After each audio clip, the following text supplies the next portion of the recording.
Today I'm going to be talking about how you use citations in writing or a slide presentation.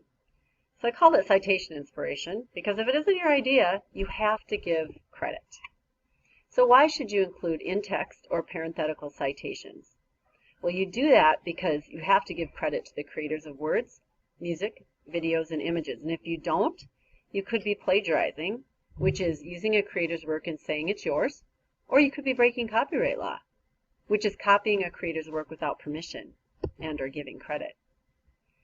What format do you use?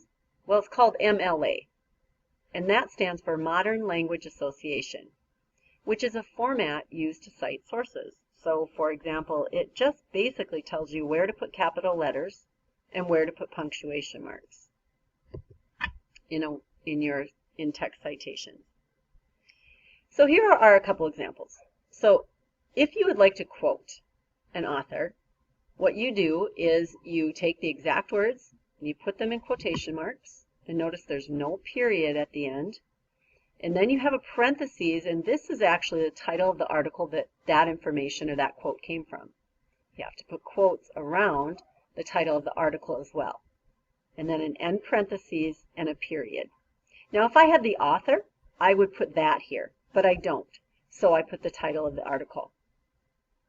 You might also paraphrase in your slide presentation or your paper. And if you choose to do that, which is using your own words, but it isn't your idea, an example would be, although cyberbullying doesn't hurt people physically, it definitely causes emotional harm. So no quotes, because those are my words, just not my idea. It's Burhane's idea. So that's the author in parentheses, and the period is at the end, not at the end of the sentence, at the end of the parenthetical or the in-text citation.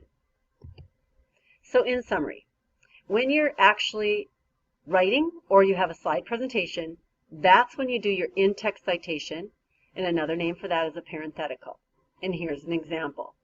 55% of particles were made of gas, parentheses and glick is the author, and parentheses, period at the end, not at the end of the sentence, at the end of the parenthetical or the in-text citation.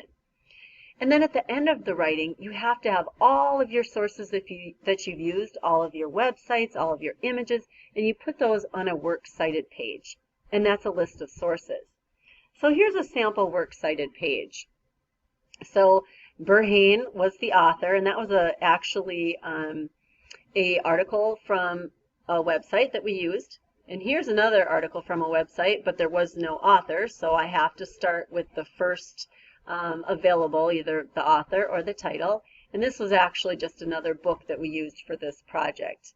This should all be double spaced. It should be alphabetized by the citation or the entry's first letter.